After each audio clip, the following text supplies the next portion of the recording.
Muy buenas noches. Bienvenidos a la parte final del primer módulo de nuestro diplomado.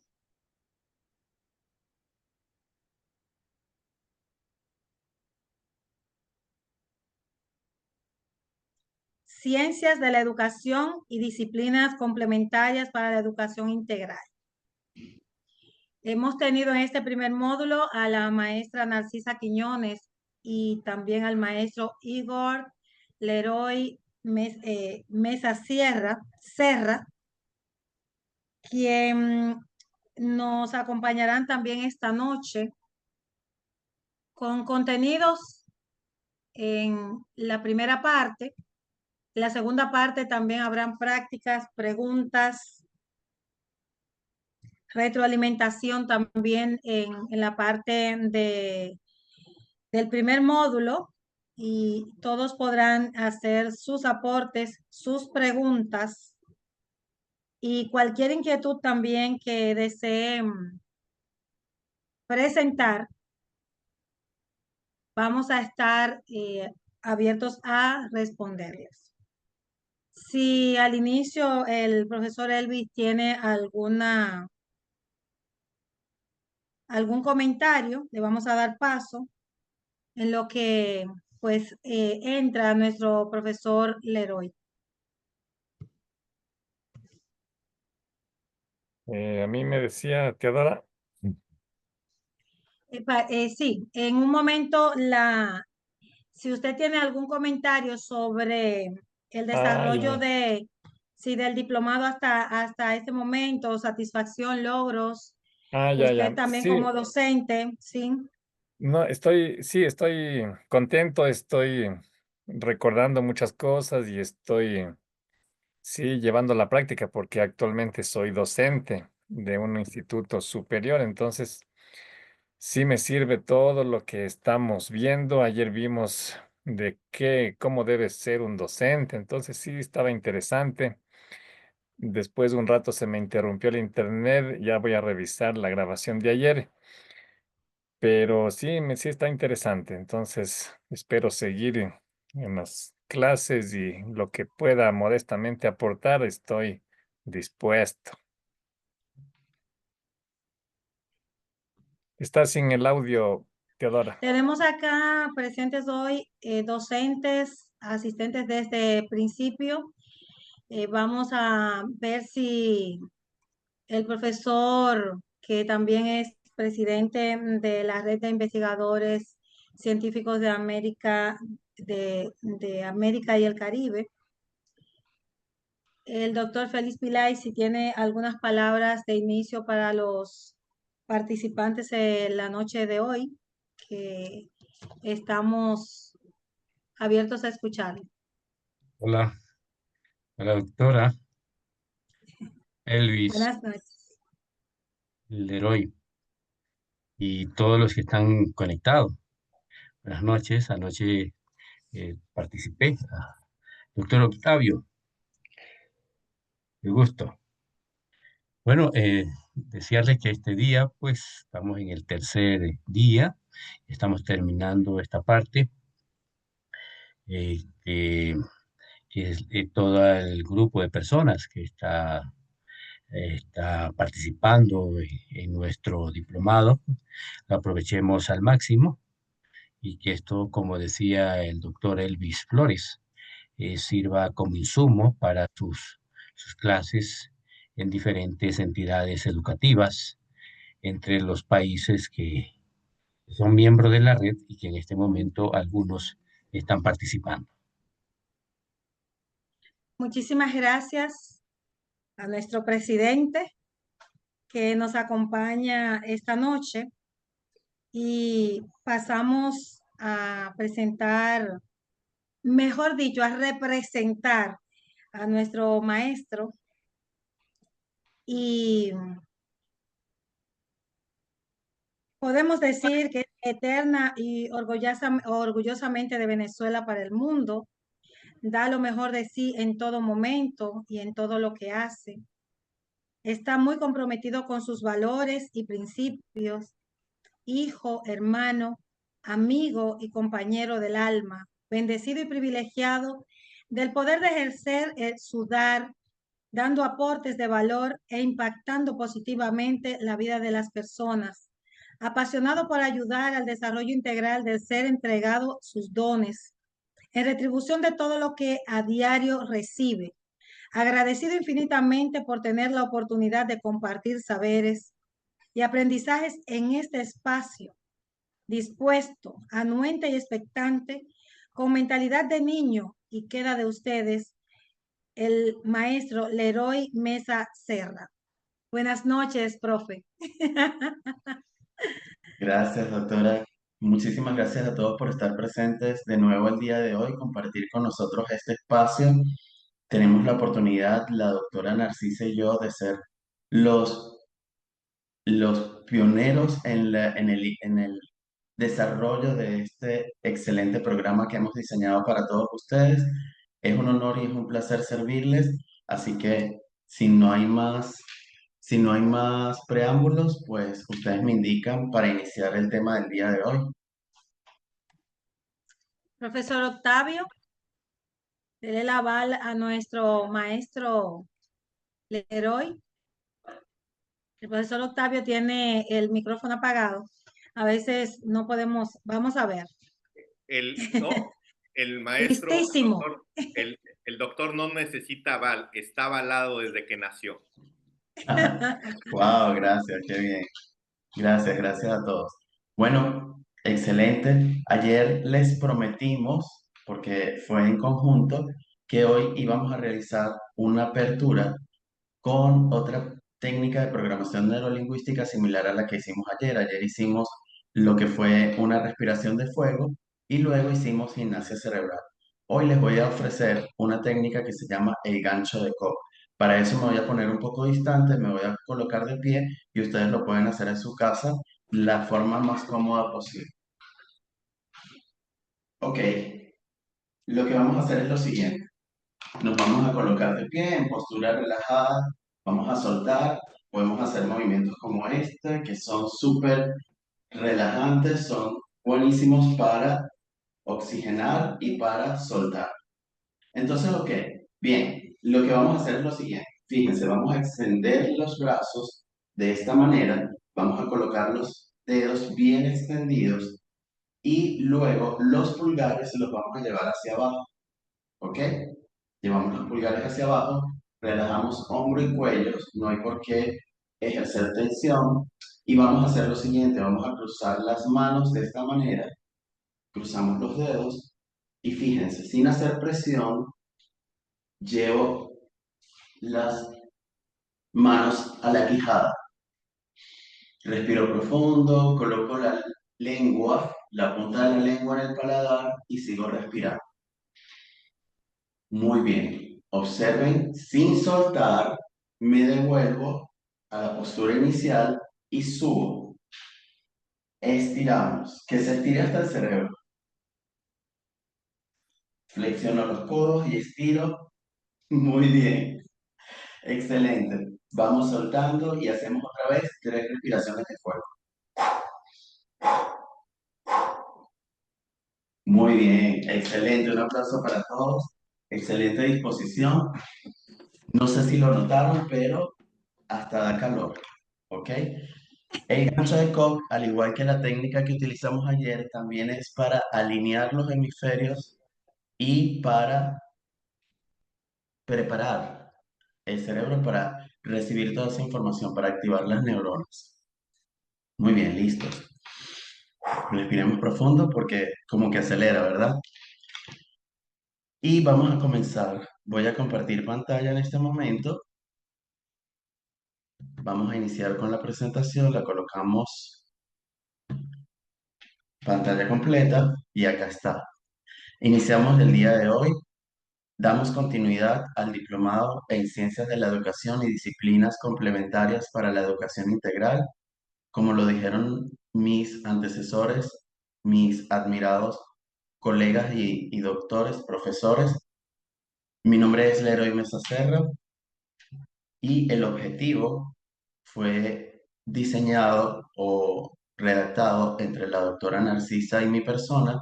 Fue un objetivo general para todo el módulo y dice así: brindar una base conceptual de las ciencias de la educación como campo interdisciplinario orientado a la comprensión, análisis y transformación de los procesos educativos. Ayer ya hicimos un análisis de este objetivo. Detallamos, por ejemplo, cuál era nuestra percepción acerca del término interdisciplinario, entre otros. Hoy vamos a trabajar con un subtema que es el contexto sociocultural y educativo actual. Iniciemos entonces. Les voy a compartir un video que es introductorio para el tema.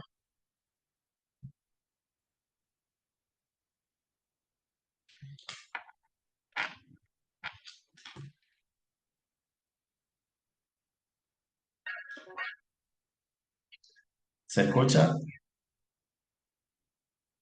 Perfectamente. Ah, el video. No, el video se escucha muy bajito. Vamos a ver.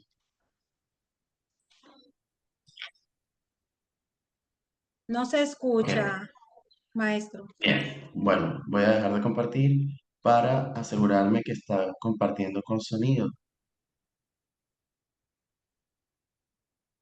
Estos son lo que se llama gajes del oficio. Ahora sí estoy seguro que va.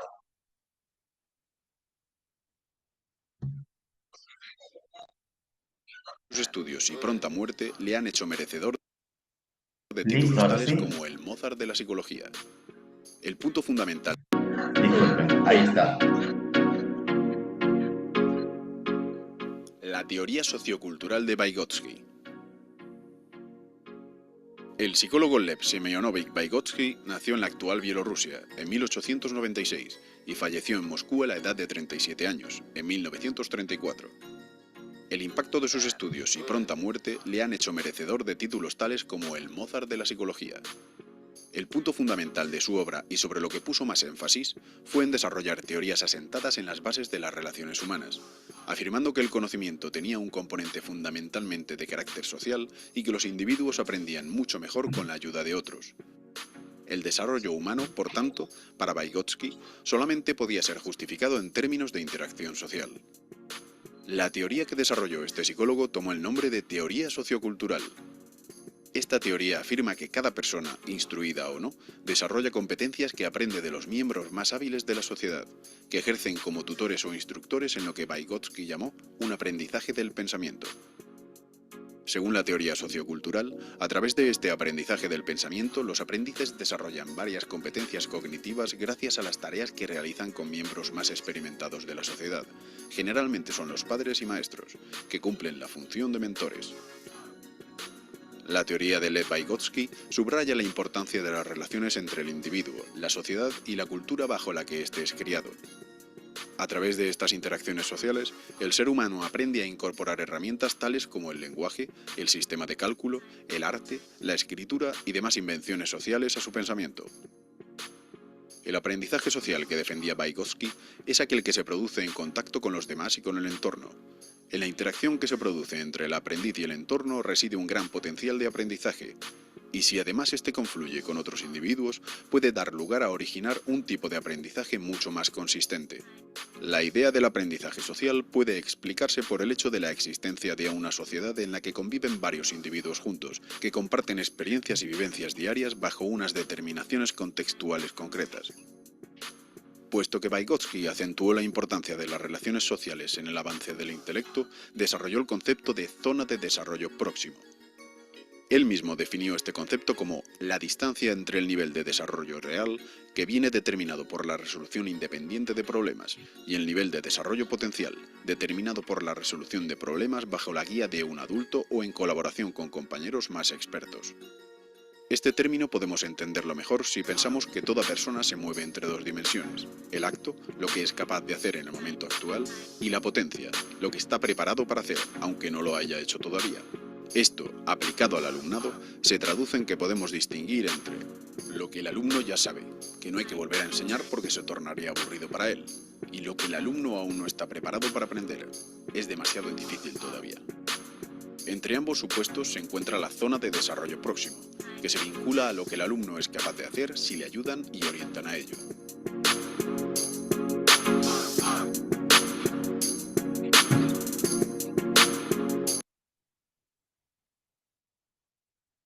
Muy bien. Compañeros, compañeras que nos honran con su presencia el día de hoy, me gustaría muchísimo que comenzáramos con un análisis crítico de todo esto que acabamos de ver en el video y estos términos que están acá en la pantalla. ¿Por qué? Porque todos nosotros hemos podido tener la oportunidad de evidenciar cómo cada uno de nuestros estudiantes depende de su historia de vida, de su entorno, de sus características personales, tiene una visión, una perspectiva distinta. Y eso condiciona de manera proporcional el proceso de enseñanza-aprendizaje. Entonces, me gustaría muchísimo que interactuáramos unos breves minutos acerca de, yo le llamo la traducción de lo que acabamos de escuchar y de ver. ¿Qué piensan ustedes acerca de la teoría de Vygotsky y el entorno sociocultural actual de la educación? A ver, ¿quién quiere levantar la mano y participar? Ojalá no fueran nuestras autoridades, sino algún voluntario o voluntaria de los participantes. Sin embargo, Ya, sí, profesor Elvis, disculpe. adelante. Ya, gracias. Bueno, Vygotsky, según veo y brevemente, lo que más de él analiza es de que el ser humano es un ser social. Se educa incluso juntos con los demás, por eso la importancia de que esté educándose con compañeritos cuando son niños de la misma edad y da énfasis a lo social. Entonces, si partimos de que el ser humano es un ser social, estuvimos afectados cuando hubo la pandemia en el año 2020, 21, 22. En cambio, ahí ya no estábamos conectados con la sociedad. Nos recluimos en nuestras casas y el ser humano no aprendía lo mismo que cuando iba a las aulas, que cuando salía a recreo. Entonces, ya la educación pasó a estar solo vía internet, que no es lo mismo, sino que por una emergencia estábamos así, pero el ser humano estaba afectado, en todo caso, psicológicamente y de todas las formas estaba afectado en su aprendizaje. Y eso es lo que puedo rescatar en breves palabras con esta filosofía de Vygotsky. Súper bien, compañero. Qué bueno, señorita Claudia Aragón. Arango, Arango, disculpe. sí, Arango. Arango. Sí, gracias. Como decía aquí el profesor Elvis, el ser humano, lo sabemos que es social por naturaleza. Yo tengo que acotar dos cosas. Con respecto a la pandemia, para mí fue como una casualidad que se estaba dando tanto auge. Ya veníamos con implementación de celulares, de mucha tecnología, pero miren que el tema de la inteligencia artificial y muchas más aplicaciones ha tomado más fuerza. Yo me atrevería a decir en estos últimos 5 o 6 años más o menos, ha tenido un desarrollo exponencial demasiado acelerado. Entonces, indudablemente eso generó, digamos, mucha más adicción a este tipo de aparatos y de usos tecnológicos, aunque también se presentaron muchas angustias existenciales por esa falta de interacción, porque hay personas que definitivamente, hay unos que no tienen más tranquilidad de estar ligeramente aislados, otros necesitan ese contacto permanente, aunque todos en general necesitamos del contacto. Pero es muy importante cuando estamos desde nuestras casas y cuando estamos en el ambiente de enseñanza, en el ambiente que sea, es ese ejemplo y eso que estamos transmitiendo y tener esa lectura de los estudiantes. Por ejemplo, es muy diferente cuando estamos aquí. Nos estamos viendo a través de una pantalla, a veces ni siquiera nos podemos ver todos cuando estamos a través de una pantalla que cuando estamos en un aula física, que no solamente estamos viendo un rostro, sino que vemos una disposición corporal, porque es que el cuerpo también habla y también manifiesta muchas cosas. Entonces ahí me parece a mí que es importante como tener esa reflexión y y de una u otra manera, cuando nos dicen que somos tutores, de acuerdo con la teoría de Vygotsky, que somos tutores, somos unas personas que eh, estamos haciendo como una labor de ayudar a mirar esa zona de desarrollo próximo del estudiante para que pueda llegar a todo ese potencial. Tampoco estigmatizarlos a todos por un comportamiento que pueda ser aparentemente similar, porque las motivaciones de todos son distintas. Entonces yo creo que es muy importante como Totalmente. hacer es muy importante como también hacer esas lecturas e ir más allá, no satanizar las redes ni la tecnología, porque definitivamente están aquí y las tenemos que asumir y que incorporarnos nosotros también a ellas, pero no quedarnos solamente ahí, sino también nosotros aprender a ver esas otras cosas. Súper. Muchísimas gracias a ambos por esa valiosa intervención. Fíjense algo, además de los términos y conceptos que manejaba la persona que estaba haciendo la locución, que lo más seguro es que sea un colega artificial. Ahora dicen compañeros humanos, compañeros artificiales. Eh, lo más rescato también cómo entre nuestros estudiantes y en el contexto actual se está hablando de estos términos. eh, ya le doy la palabra, compañero Sacramento. Estos términos tan influyentes, por decirlo de alguna manera. La profesora Claudia acaba de hacer mención del tema tan, yo diría, controversial del uso de la inteligencia artificial en la educación. Yo soy totalmente abierto y pro cambios, pro evolución, pero creo que nuestra figura en este momento es más determinante que nunca, porque no sé si notan que nos está pasando que a través del avance de las generaciones, cada vez les cuesta más comunicarse, cada vez les cuesta más pensar. Es como un insulto que uno le diga, ok, y ahora con sus propias palabras, ¿qué significa? Es como una ofensa. Pero profesor, si ya se lo dije, ya lo leí. Sí, usted me leyó lo que le dice inteligencia artificial, que además a veces ni siquiera lo sabemos. Tenemos que orientarlos en cómo dimensionar, porque a veces le genera contenidos que ni siquiera conocen, que ni siquiera están en su entorno, ni siquiera están en los límites geográficos que nosotros hemos establecido para la investigación o para la conceptualización que estamos pidiendo. Entonces, creo que nuestro papel en este momento es súper importante porque nosotros debemos crear ese equilibrio entre ese uso de toda esa tecnología que nos ha llegado y que las personas sigan siendo personas, que sigamos usando el poder de analizar, de sentir, de persuadir, de interactuar, que solo lo tiene el ser humano hasta ahora, por mucho que hayamos avanzado en todos estos temas. Compañero Sacramento, con usted cerramos esta parte. Muchas gracias. Sí, lo único que quería aportar, ¿sí, sí me escuchan bien? Sí, claro. ¿Me escuchan? Sí, ah, ok, Sí. gracias, mi amor.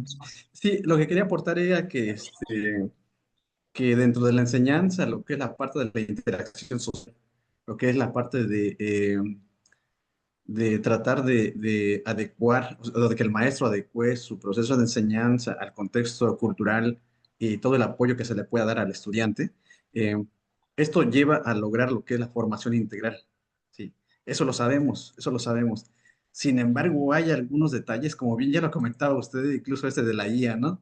Ya comentó usted, abordaba usted esa parte, pero hay otras cosas también que a veces se complica a un docente con más de 30 estudiantes tratar de adecuarse a cada uno de esos procesos, ¿no? Nos dicen, evalúa de acuerdo a las necesidades de cada quien. Bueno, entiendo que eso es necesario, ¿no? Sin embargo, ya al momento de estar frente al aula se complica un poco mucho dependiendo de cada contexto, ¿no?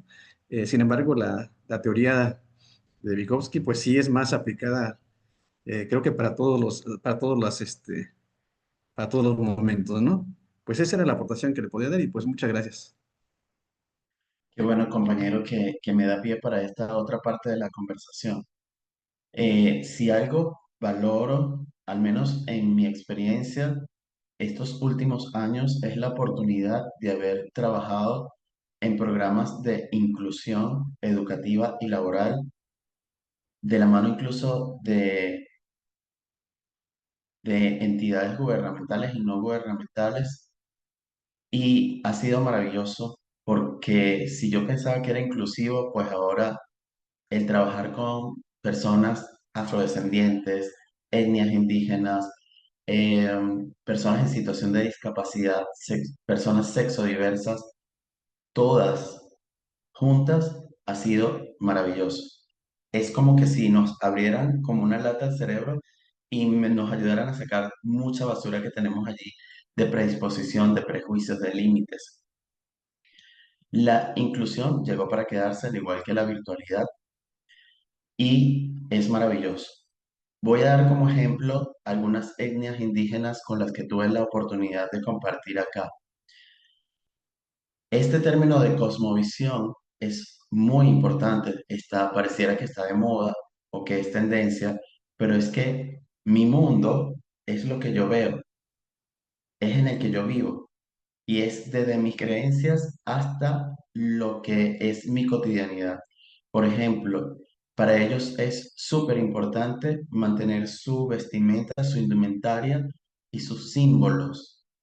Y para ellos que no se los permitan, por ejemplo, en una institución, es un agravio. Entonces nosotros debemos empezar a abrir nuestras mentes, no solo a la parte de tecnología, sino al reencontrarnos como seres humanos, porque parece parece una disyuntiva, pero ambas tendencias están creciendo vertiginosamente, no sé si lo han notado. Estamos buscando hacia atrás incluso. Hay personas que estamos buscando hacia adentro, buscando, ya hay psicólogos y psiquiatras que le hablan a las personas de la meditación. Eso antes no era posible, de visualizar, de respirar. Ya se entiende que la respiración es parte de un proceso de sanación. Es decir, la educación está cambiando vertiginosamente y afortunados somos nosotros todos los que podemos ser partícipes y protagonistas de todo este proceso. Hago mención de Daniel Goleman porque uno de los términos que últimamente se está usando muchísimo, tanto en el ámbito académico como laboral, es el de la inteligencia emocional. Y de ahí se derivan las habilidades socioemocionales. Esta clasificación de habilidades blandas y de habilidades duras que son tan demandadas en el ámbito laboral en los últimos años. Pero fíjense, vuelvo a la controversia de que cada vez somos más tecnológicos y estoy generalizando para que nadie, ninguno de nosotros se sienta afectado. Estamos totalmente absortos en lo que es la tecnología y cada vez nos exigen más de eso, pero cuando vamos a una entrevista de trabajo, eh, quieren que seamos líderes, que seamos comunicadores efectivos. Si me voy explicando, hay como una dualidad allí de tendencias que está arropando a nuestros estudiantes y creo que nosotros somos los adultos significantes indicados para apoyarlos en todo este proceso. Muchas gracias por sus aportes, excelente. Y esto nos da pie para hablar de que nosotros como instructores, como actor y guía, somos un modelo a seguir. El rol del facilitador como actor educativo en el contexto actual.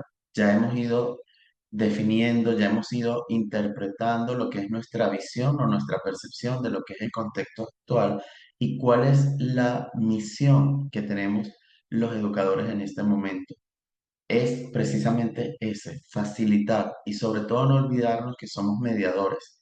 ¿Por qué? Porque nosotros somos como el enlace entre toda esa cantidad de información, que de hecho hay otro término que se está usando mucho que es infoxicación, porque todo aquel que quiere investigar algo tiene cualquier cantidad de fuentes y formas de llenarse de información. Nosotros, si nos ponemos a repetir lo que dice Internet, pues para eso la gente se quedará viendo tutoriales de YouTube. ¿Cuál es el reto mayor que tenemos? Debemos estar actualizados, debemos estar siempre informados para nosotros a través de los conocimientos que ya tenemos y la experticia y la especialidad que tenemos en ciertas áreas, ahora sí ser facilitadores y mediadores de los procesos cognitivos de estas personas que están bajo nuestra responsabilidad. Nosotros somos, porque la pedagogía es una forma, la educación tiene una forma, tiene una estructura. Por más que sea flexible, hay unos principios universales que nosotros manejamos que pueden ser de gran ayuda para las personas que quieren aprender algo y hacerse competentes en algún área, porque de eso se trata. Ahorita la educación también considero que debe estar enfocada en la educación por competencias. Lo hablábamos ayer, que lo que más tenemos que preparar es personas para la vida, para que seamos capaces de enfrentar los retos y superarlos con éxito. El docente en la actualidad debe destacarse en estimular, orientar y motivar al estudiante, suministrar la información necesaria. Somos consultores porque no basta con lo que dice Internet, hace falta la experiencia, hace falta la buena práctica. A mí me gusta cambiar el término de experiencia por buenas prácticas. ¿Por qué? Porque eso ya está comprobado que nos ha dado resultado. Cualquiera puede tener 10 años de experiencia, pero puede tener 10 años de experiencia haciéndolo mal.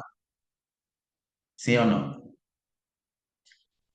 Entonces, por eso yo Así utilizo el término buenas prácticas, que nos sirven de base y de argumento para decirle a nuestros estudiantes, bueno, los escenarios pueden ser este y este. Considero que podrías utilizar tales y tales herramientas para probar o comprobar determinada hipótesis y ya darle la apertura al estudiante, la libertad y la autonomía de probar y de construir su propio aprendizaje a través de sus propias experiencias. Por eso también si algo valoro en esta vida es haber estudiado programación neurolingüística y ser coach más que yo creo que integré todo y ahora son experiencias maravillosas que he tenido porque me ha permitido flexibilizarme más y empatizar más con los estudiantes. Debemos también brindar valoración continua al proceso, motivar, estimular, eh, premiar en el buen sentido de la palabra, sin llegar a ser líderes transaccionales. De esto que, ok, si haces esto, te doy esta compensación o este premio. No, premiar el esfuerzo, premiar la disposición, premiar los alcances y ser colaborador grupal. Además de que debemos mantenernos siempre supervisando, controlando que todos los objetivos que están propuestos sean los que están siendo alcanzados.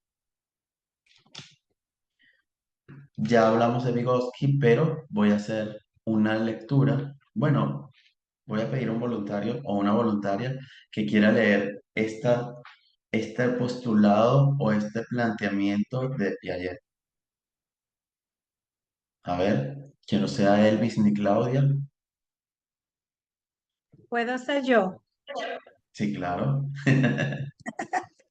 No.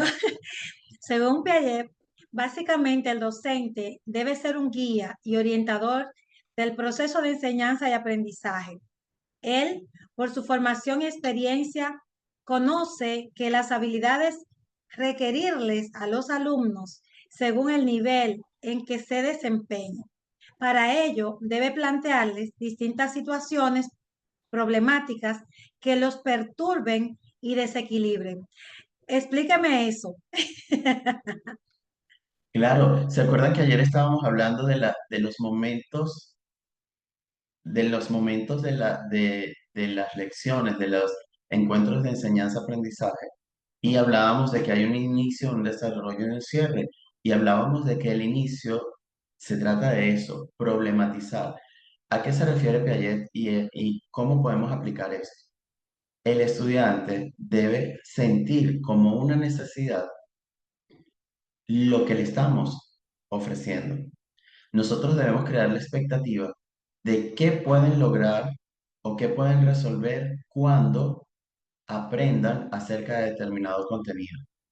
A eso se refiere con problematizar, crear desequilibrio, como, wow, que la persona sienta la necesidad y no solo la necesidad, el impulso, la motivación de adquirir ese conocimiento que le estamos brindando. ¿Sí me compran la idea? Sí, Muy bien, muy bien. A ese problema y a ese desequilibrio se refería Piaget. Y es súper importante. Fíjense que hasta en el mercadeo trabajamos con eso, con las emociones, eh, cuando una persona siente dolor, siente algún tipo de sufrimiento, siente algún tipo de, de temor, es cuando más ávido está de buscar soluciones. Entonces, es una analogía con este proceso de la enseñanza-aprendizaje en el cual nosotros, a través de preguntas poderosas, generamos ese interés. ¿Sabían ustedes que si no se resuelve X situación, podríamos llegar a tales y tales y tales consecuencias? ¿Qué creen ustedes que podría pasar? ¿Ok? Y entonces en ese momento damos pie para que ellos también nos den aportes y nos den bases desde sus conocimientos previos para nosotros empezar a desarrollar el tema. En el contexto actual tenemos tres aspectos de los cuales hablamos hace poco en la introducción que debemos tomar en cuenta y con los que nosotros debemos interactuar, que se han convertido incluso en un reto más para los docentes, y es la tecnología. Para ninguno es desconocido la rapidez con la que ha evolucionado la tecnología, y más para las personas que tenemos mediana edad.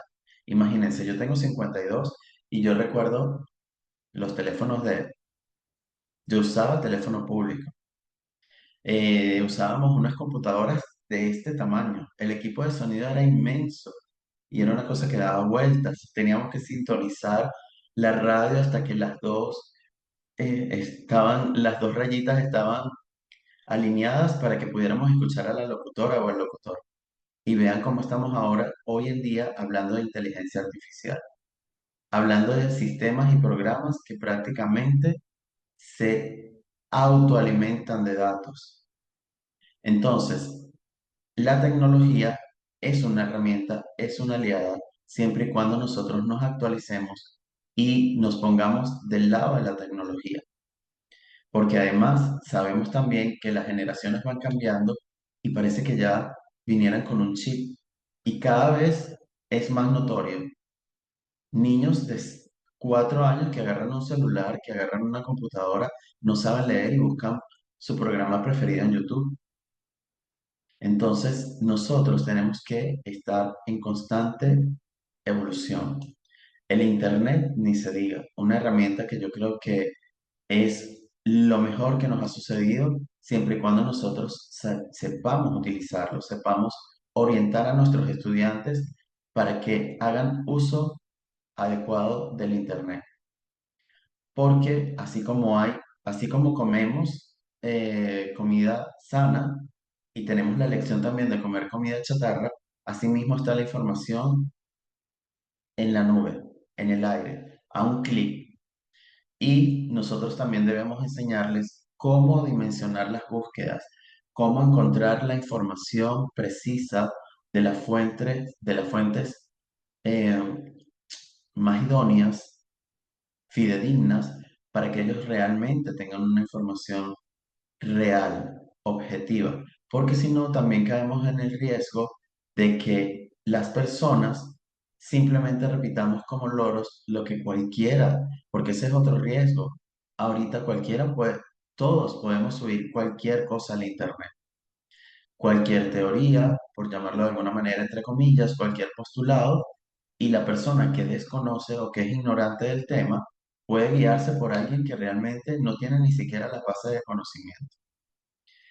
Dígame, señorita Magali. Hola, profe, ¿cómo estás? Bien, gracias. No, nada más me quedé como pensando en algo, porque, eh, nada, como que siempre ¿cómo? Ah, perdón. No, que digo que me quedé pensando en algo de que trajiste antes, pero que también lo puedo trasladar un poco ahora y que, nada, como que también me ayuda a pensar y a escucharlos. Que, bueno, antes traías, por ejemplo, como a Daniel Goleman como un ejemplo, esto de las habilidades socioemocionales y demás.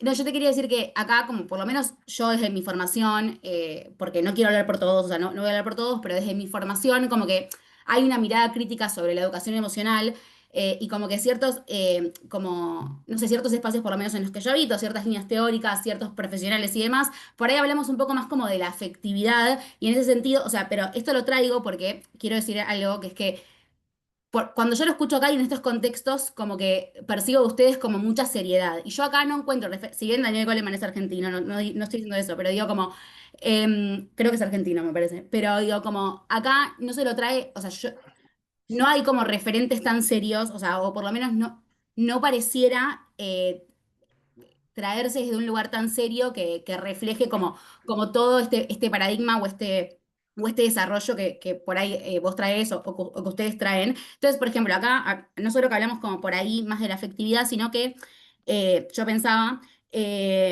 nosotros, bueno, tenemos una ley de educación sexual integral desde el 2006, la ley de ESI, y uno de los ejes de la ESI se llama valorar la efectividad. Y es un eje que justamente trabaja sobre la posibilidad nada, de justamente, o sea, trabaja sobre todo esto que vos mencionaste, pero desde un lugar de, bueno, validar, o sea, validar todas las emociones y en ese sentido también que los niños, o sea, desde chicos también aprendan como esto de, nada, por ahí enojarse también está bien, estar triste también está bien y obviamente la ESI también lo trae desde el lado de pensar que muchos chicos viven situaciones de violencia en sus casas y que puedan reflejar, que puedan, como no, por ahí domesticar esa emoción y traerla a clase también los salva de ese contexto.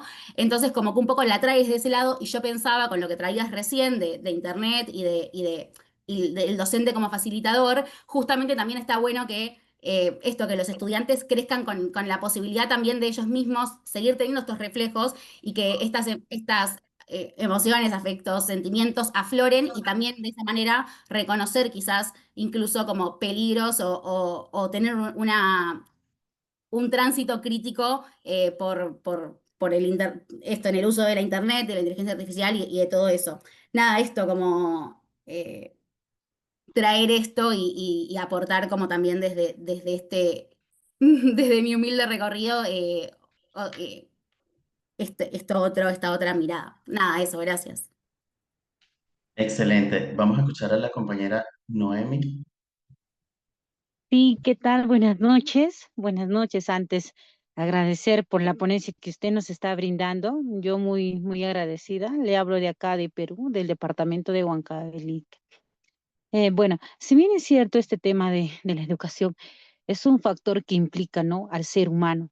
Y más aún el tema sobre las tecnologías, ¿no? Y cuánta razón tiene usted al mencionar que es fácil, o bueno, es ligero, ¿no? Mencionar decir que tenemos experiencia, pero más no, incluso la calidad de enseñanza que tiene cada docente.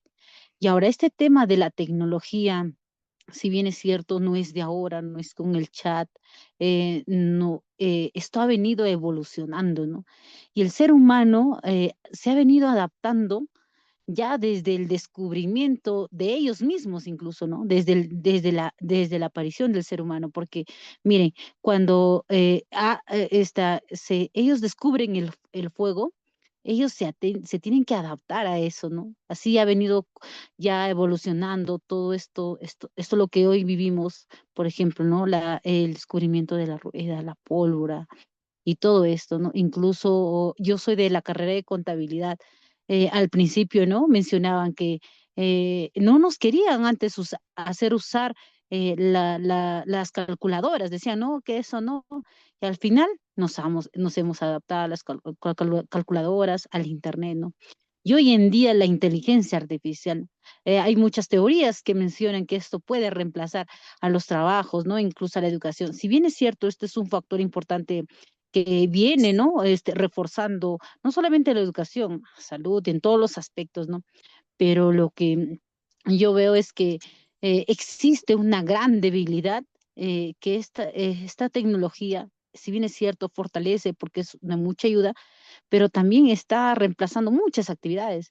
Por ejemplo, ya los jóvenes en la actualidad ya no se vienen preparando como anteriormente, ¿no? Yo tengo ya 35 años, he terminado la universidad hace más de 15 años y cuando he egresado, por lo menos, ¿no? Yo me acuerdo que hacía la parte contable de manera manual, ¿no? Donde duraba más de 10 horas. Y hoy en día te sacan unos datos de manera exacta, precisa, en menos tiempo, todo eso, pero ya el análisis del ser humano considero que debería de partir de cada uno, ¿no? Tener una conciencia y una ética como profesional y poder saber usar estas herramientas.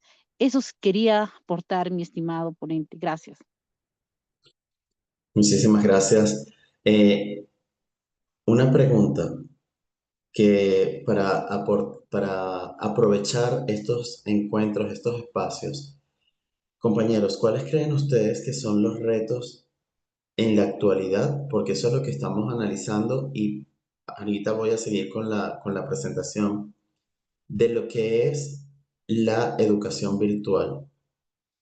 Hablemos de pro y contras, que nosotros como docentes, como actores de esta nueva modalidad, de esta nueva realidad que llegó para quedarse, ¿qué percibimos? ¿Qué creen ustedes? ¿Cuáles son los retos asociados específicamente con la virtualidad de la educación?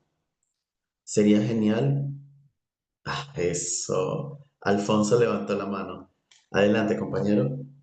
Gracias, muy buenas tardes a todos. Bueno, creo que los temas que se está hablando es muy interesante y yo tengo un punto de vista en el sentido de que creo que las condiciones o las herramientas o las acciones que habremos de implementar, mucho va a depender en qué contexto estamos trabajando. No podemos hablar del sector primaria, secundaria, bachillerato, que es la universidad. Yo quiero hablar de lo que donde yo me encuentro en la universidad. Yo soy docente por más de 37 años en distintas universidades aquí en México. Y lo que yo he encontrado con la virtualidad, bueno, voy a hablar primeramente como docente. Como docente quiero decirte que es una gran oportunidad de actualizarnos, de prepararnos como lo estamos haciendo en este momento y de encontrar nuevas formas de actualización. Ya los presupuestos de las universidades se han vuelto inagotables o no son para todos para poder viajar a un congreso, para ahí presentar una ponencia, en fin. Creo que eso, los recursos son limitados y lo estamos viendo en muchos aspectos. Como docente, pero por otra parte, como docente, tenemos que ser muy claros en saber explicar lo que es la educación virtual. Para mí, en lo personal, son dos idiomas distintos. Yo como docente presencial en un aula, ese es un idioma donde tengo que utilizar las herramientas de las que hace un momento acabas de mencionar, las acciones que debo implementar. Sin embargo, no todos, y creo que fue para muchos lo que fue la pandemia, esa parte que todos nos vimos obligados, que nunca habían estado preparados o habían estado en una situación, fue algo sumamente alarmante y sumamente difícil, complicado y demás. Bueno, ese es por una parte. Entonces, ¿qué quiero decir? Son dos idiomas distintos. Si yo quiero ser efectivo en una situación de la virtualidad, debo de enseñar, debo de decirle cuáles son los aspectos importantes para poder yo estar detrás de un monitor y estar verdaderamente cumpliendo con el propósito. Entonces, creo que son dos cosas distintas que debemos de aprender y saber separar. Yo hablo de la parte de la universidad. Yo digo que en la universidad todavía les falta mucho a los estudiantes, sobre todo de primer semestre, y por ahí algunos comentarios que me antecedieron, que el estudiante, hay estudiantes que quieren todo hacerlo bajo la inteligencia artificial. Y eso no es posible porque ¿dónde está el razonamiento? ¿Dónde está la parte fina del ser humano de un aspecto, de un análisis, de un contexto que tenga que él verdaderamente aprender? Porque eso no lo va a hacer en el trabajo. En el trabajo no se va a llevar la inteligencia artificial para qué, para lo que fue contratado, como contador, como administrador, como médico, como ingeniero, con lo que sea. Tiene que él aprenderlo primeramente y posteriormente apoyarse a utilizar la herramienta, la inteligencia artificial y todo lo demás como una herramienta de apoyo, más no que va a hacer su trabajo. Ese es mi aporte. Gracias. Por supuesto. Muchísimas gracias. Vuelvo a una pregunta. ¿Consideran que la participación de los estudiantes en la virtualidad? Maestro, disculpe maestro, Juan Carlos tiene la manita levantada y en el chat también hay apoyos en el chat. Sí, y disculpe que le interrumpa, claro, Juan Carlos. Sí. Sí, buenas noches con todos. Un gusto que estén todos presentes. Justamente en el módulo 2 vamos a tomar unos temas prácticos, ¿no?, de ese tema de la IA. Porque antes que hubo la IA, hubo tecnología de información, antes era computación informática, antes hardware y software, y hay una evolución de cosas, ¿no? Hemos visto que muchos estudiantes, antes que haya la IA, estaban con las redes sociales y han visitado a sus abuelos, paraban con sus redes, ¿no?, todo con celular. Y el abuelo estaba mirando qué hacer, ¿no? Igual en el aula, ¿no? En todos los niveles, ¿no? Solamente puedo decirte que la IA está con nosotros desde el año 1943, mientras la virtualidad recién se aplicó en tiempos con la pandemia. Las herramientas, hablemos de Moodle, en la web 2.0 se empezó a implementar. Hablo del año 98, ¿no? Es decir, y tuvo que pasar el COVID para que las instituciones usen la virtualidad. Por eso yo solamente quiero poner el punto. La virtualidad ha venido para quedarse. Ahora las universidades, instituciones privadas, están haciendo unas clases híbridas, ¿no? Combinan ambas cosas.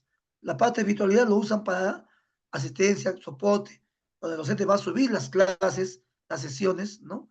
Y todo lo demás. Muchas gracias, un gusto, y esperemos que en el próximo mes de julio estemos todos para el módulo 2. Muchas gracias. Excelente, excelente, compañero. Muy bien. Muy bien. Me decía la Si me permiten. compañera, la doctora Teodora.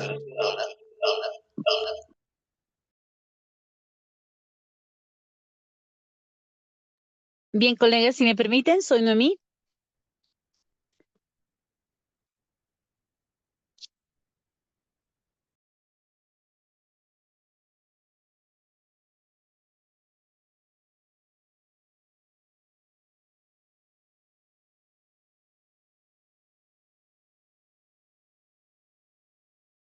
Me comentaba la doctora Teodora que tenemos también unos comentarios acá en el chat. Vamos a aprovechar de leerlos para darle continuidad entonces a la presentación. Juan Carlos Lázaro también levantó la mano. Adelante, compañero. Qué felicidad. Esto era lo que buscábamos ayer. Voy a hacer un baja. Disculpe. Colegas, buenas noches. Sí, muchas Noemí, gracias, sí. doctora, gracias. Muchísimas gracias, me encuentro muy emocionada de verdad que me den este espacio. Muchísimas gracias. Mire, rescatando las opiniones de los colegas, es muy cierto lo que se está viviendo hoy en día a nivel global, ¿no? Del primer colega, ¿no?, que mencionaba que también depende mucho del lugar donde nos encontramos, ¿no? Bueno, en mi caso, yo soy de acá de Perú, del departamento de Huancavelica, ¿no? Y si bien es cierto, este es un departamento que llaman departamento con extrema pobreza, ¿no? Nosotros somos docentes universitarios y nosotros vamos a dictar a clases y como ya se sabe a nivel mundial se viene dando esas virtualidades y que llegó con la pandemia y todo eso, ¿no? Porque anteriormente ya otros países como Chile, Colombia, Venezuela, México, España, ya venían dictando las clases virtuales. Yo me acuerdo hace 10 años antes de la pandemia, me acuerdo que ya había incluso estudios de postdoctorado de manera virtual, ¿no? Pero acá la realidad de Huancavelica es muy distinta. Algunos jóvenes incluso que no conocen incluso el Internet, tienen mucho desconocimiento, no conocen los aparatos como estamos hablando del UCB y varios factores, ¿no? Pero eso es un contra, o sea, nosotros como docentes, yo por lo menos cuando el estudiante ingresa a la universidad, yo no, al principio tengo esa dificultad de poder enseñar mis clases, ¿no? Hay jóvenes que han estudiado en colegios particulares y que ingresan a la universidad con estas habilidades y que tienen la capacidad de manejar estas herramientas, estas sillas, estas TICs, pero hay otros jóvenes que no conocen, ¿no? Eso sería una gran debilidad. También otra debilidad es como lo mencionaba el colega, ¿no? El análisis, el criterio fino que el estudiante debería de tener. Si bien es cierto, hoy en día empíricamente podemos expresar lo que nos dice la IA y también de acuerdo al prompt que nosotros generamos, ¿no? Por ejemplo, si nosotros queremos pedir algo, cómo nos emite, ¿no? Los resultados. Pero yo veo hoy en día los jóvenes a veces usan estas inteligencias, pero de manera empírica, ya lo hablan de manera ligera, ya incluso en son de bromas, ¿no? Pero esa es una debilidad que se viene dando acá en el departamento de Huancavelica. Pero una de las ventajas es la precisión, exactitud, es la información, ¿no? Como hace poquito, ¿no? El conflicto de la guerra, de este conflicto entre Ucrania e Israel. Muchos de los jóvenes conocen este tema, ¿no? Y hay otros jóvenes que desconocen, ¿no? Si bien es cierto, estas tecnologías es un factor que nos ayuda para poder informarnos sobre estos hechos, ¿no? Eso sería mi participación. Muchísimas gracias. Muchísimas gracias. Profe, y para todos, ¿cómo podríamos nosotros, cuáles podrían ser o cuáles son las alternativas que se nos presentan para nosotros asumir esos retos y superarlos? Profe, no sé si usted desea que yo le lea un aporte que hizo la maestra Claudia Cecilia Arango en el chat respecto a la ponencia del profesor Alfonso. Ella Ok. dice que está totalmente de acuerdo con el doctor Alfonso de que no se trata de competir con la IA, con la inteligencia artificial, sino identificar lo que ella no está en condiciones de dar al estudiante. Y que en ese sentido, la reflexión, la crítica, la opinión, la capacidad, espéreme que ahora me la pasaron alguien, la capacidad, las condiciones de dar al estudiante, ajá, en ese sentido, la reflexión, la crítica, la opinión, la capacidad y la toma de decisiones son aspectos asociados al contexto, a la personalidad y al carácter. Y eso es de absoluta competencia nuestra. Hay otra también, otro aporte que yo comparto totalmente, y es de Liz Arredondo. Liz Arredondo ha dado varias opiniones. Dice, buenas noches, un saludo desde Cuba. Soy profesora de la Universidad de la carrera de contabilidad y si bien es cierto que en mi país aún no tenemos los medios adecuados para el uso de la IA, creo en vez de darle la espalda, debemos indicarle a los estudiantes que estas están para apoyarnos y no para realizar. No sé si yo quisiera contestarle y esto va a abrir un debate, maestro, con el permiso suyo. Con respecto a Lisa Redondo, yo Doctora, le voy a decir que esto era lo que buscábamos ayer, que nosotros todos nos sí, enriqueciéramos con los aportes. que estamos totalmente de acuerdo y que en el uso de la IA debemos ser prudentes y éticos. Porque si bien es cierto que nosotros debemos usarlo como un referente, como una ayuda, como un apoyo, no es menos cierto que nosotros con nuestra investigación alternativa, usando incluso otros estudiosos del tema o de la investigación per se, nosotros podemos enviarle a la IA un contenido de valor de forma tal que ella se ayude también en la retroalimentación y nos ayude a nosotros en lo que nosotros queremos. Si nosotros alimentamos a la IA y la dirigimos con un contenido básico de nuestra investigación, también vamos a recibir en ese mismo sentido una retroalimentación de la IA. Y siendo éticos, nuestro trabajo va a estar bien terminado y bien documentado. Gracias.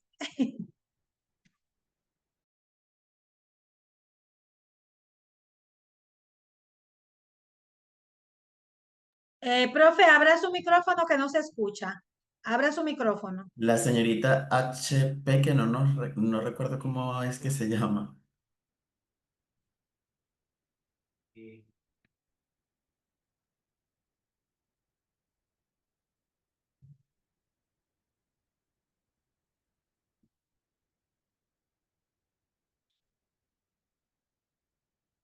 El doctor Sacramento también levantó la mano.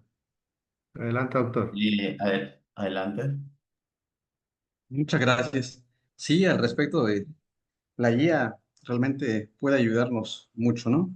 No solo, cubre una parte o cubre la gran parte que desconocemos, sino que también creo que algo muy importante para los docentes es nuestra propia formación, ¿sí? Eh, Decía, la IA, les voy a comentar un ejemplo práctico, ¿no? Que me, que me pasó. La parte de yo desconocía realmente un método, yo que ya tenía años tratando de aprenderlo, sin embargo, era un tanto complicado. Sin embargo, ahora con la IA le empecé a dar instrucciones para que me formara desde el nivel básico y así fui avanzando, ¿no? Actualmente no lo domino al 100%, sin embargo, pues sí, eh, empiezo ya a practicar. Creo que la práctica es el maestro también, ¿no?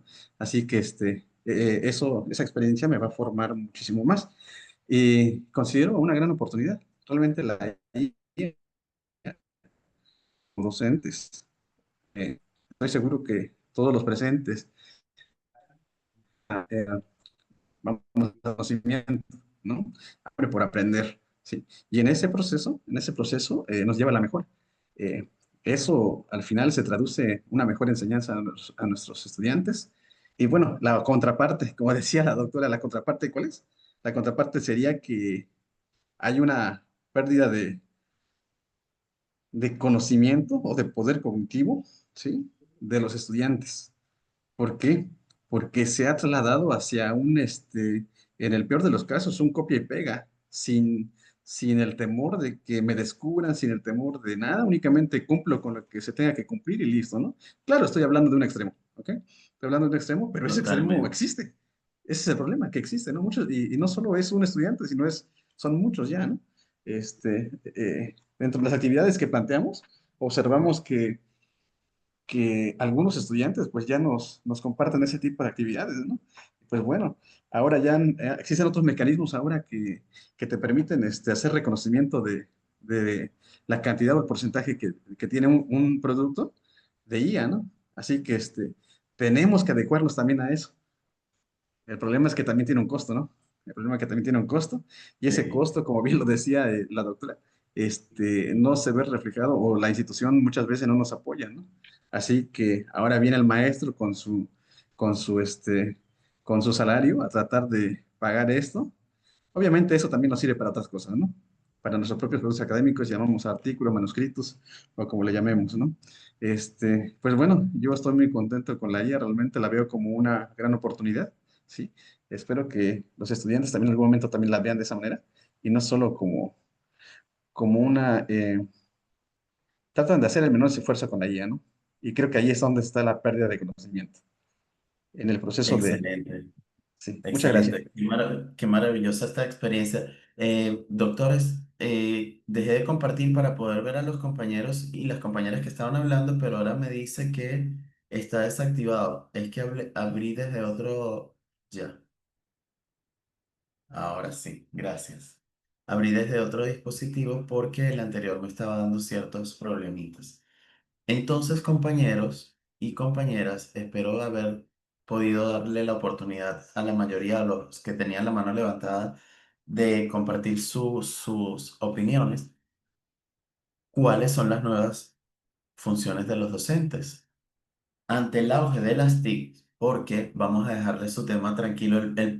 El doctor salió a la defensa de su punto mañana. Hey, en la próxima semana estoy yo con la IA. Déjenme mi IA quieta. Entonces vamos a avanzar nosotros en otros aspectos. Ante el auge de las TIC es qué ser y o hacer. Nosotros, como lo hemos dicho en todas estas intervenciones, debemos ser guías o mediadores. Promover ejercicios prácticos, lo acaban de decir los compañeros. Nosotros debemos mantener los canales de aprendizaje y de percepción, que incluso son los mismos canales de comunicación de nuestros estudiantes activos. Nosotros somos por naturaleza auditivos, visuales o kinestésicos. Y este tipo de trabajo nos permite conectar por el canal de los estudiantes y que tengan todas sus habilidades activas, porque recordemos que el cerebro tiene una plasticidad que es muy beneficiosa, pero igual todo lo que se deja de usar va a la obsolescencia. Entonces, no se usan todas las habilidades al momento de estar solo pegados en un teléfono celular o en una tablet. Aportar ayuda pedagógica, favorecer un ambiente agradable de trabajo, hacer un seguimiento continuo y personalizado. ¿Para qué?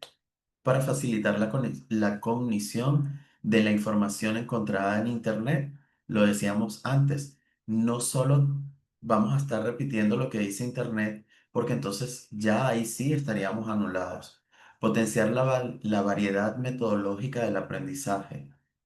Dar respuesta a los intereses, motivaciones y capacidades de estudiantes. Lo acaba de decir una de nuestras compañeras en su aporte, que fue valiosísimo como todos. Todavía ni la inteligencia artificial tiene la capacidad de empatizar con las personas. No hemos llegado a ese punto y creo que falta bastante. La posibilidad, iba a dar un ejemplo porque tuve una discusión en el buen sentido de la palabra con una estudiante. Ella también cursa la carrera de psicología y me mencionaba que ya tienen programas que le dan los diagnósticos. Yo me preocupé tanto y le hice una serie de preguntas, no para cuestionarla, ni mucho menos el programa o los sistemas de la universidad, sino que si uno va a un psicólogo, a un coach, a un terapeuta, a un psiquiatra, se requiere la parte de la humanidad. Recordemos que para eso es que nuestro cerebro es maravilloso, todo nuestro sistema es maravilloso y tenemos incluso unas neuronas espejo que nos permiten conectar con la emoción de esa persona, entenderla. Y creo que ese análisis que podemos hacer nosotros como humanos todavía escapa de la capacidad de este tipo de métodos. También generar una comunidad educativa implicada, ya voy, y evaluar el progreso individual. Dígame, compañera Teodora.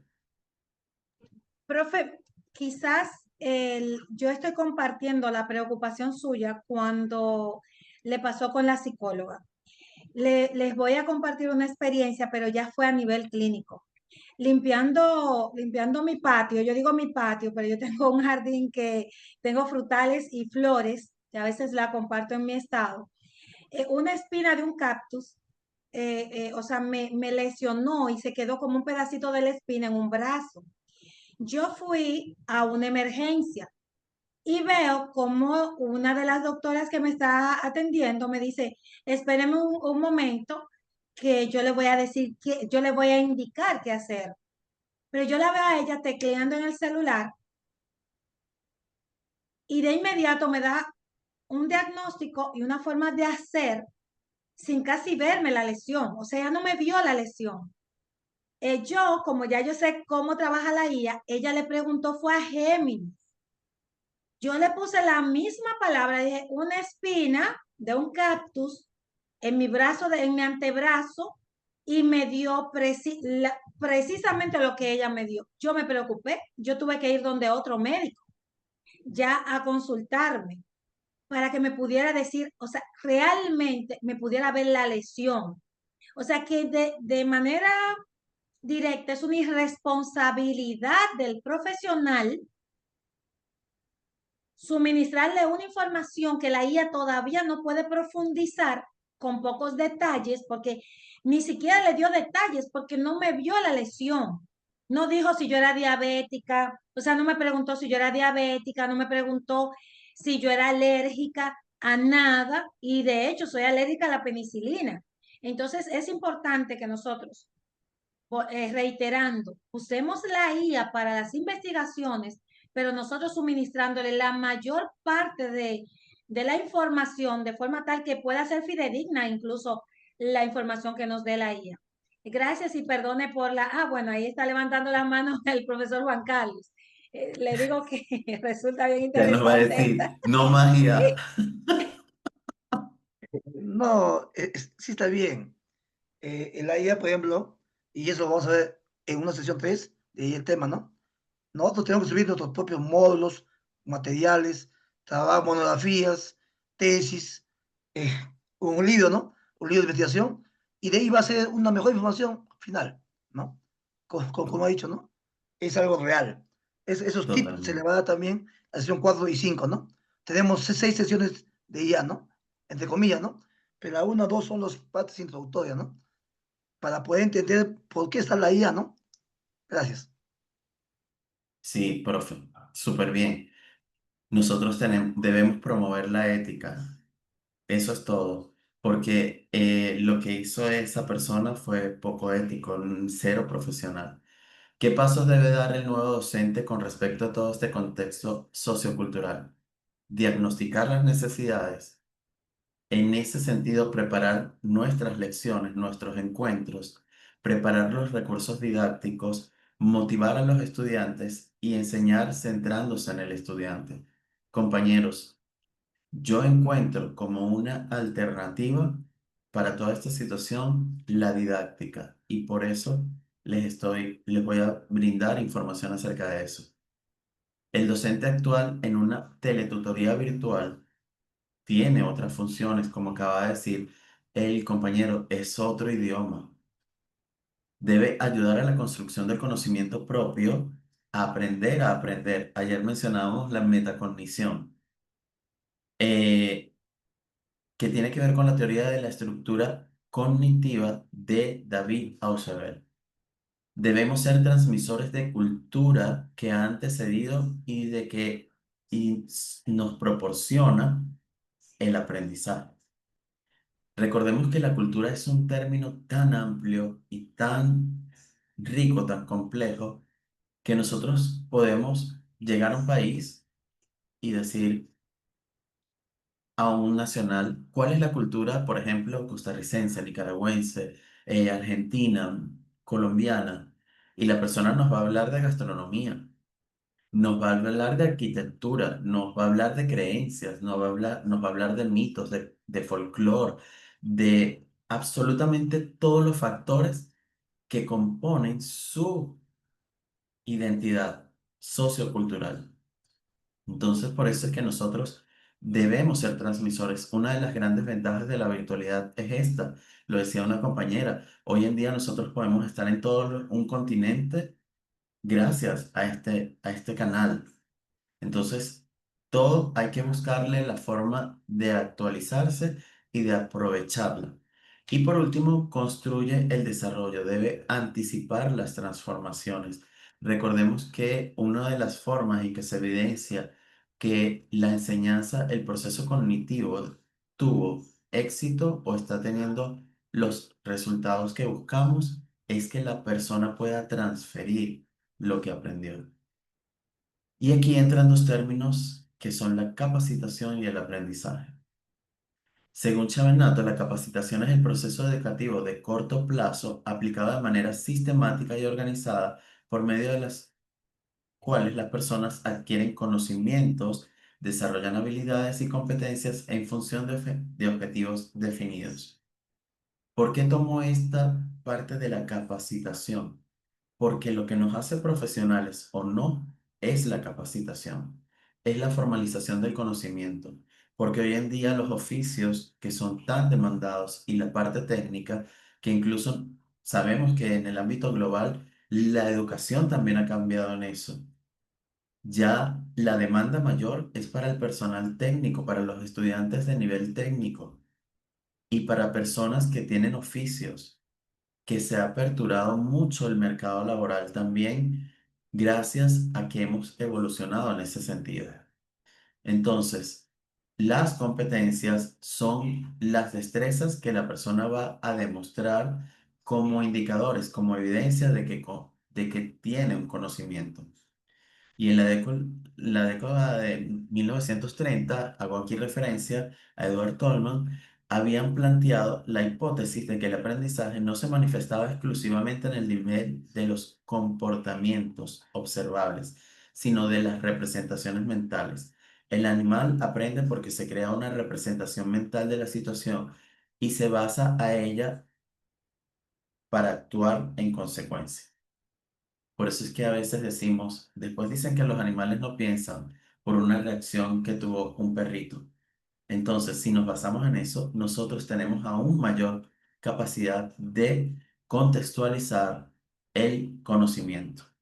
Ayer hablábamos también de la andragogía, ¿verdad? Em,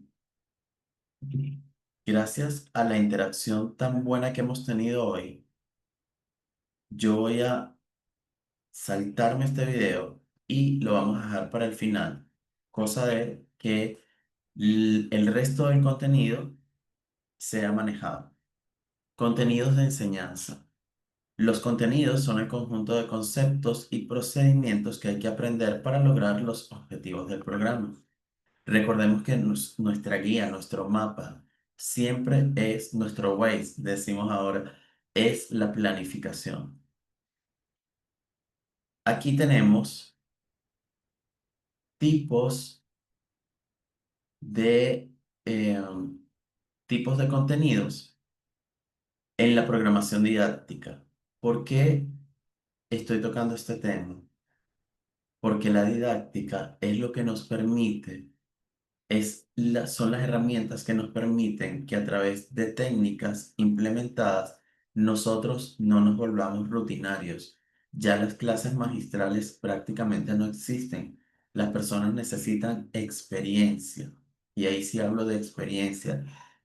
Que nuestra clase sea una experiencia para las personas, para que esto de verdad cale en su mente.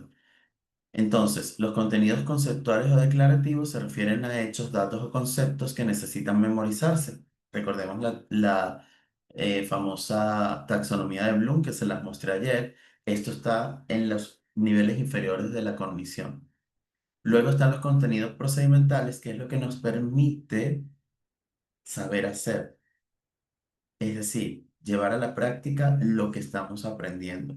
Y luego están los actitudinales, que son relacionados con la forma en que la persona implementa el conocimiento y se conduce o actúa ante determinados estímulos.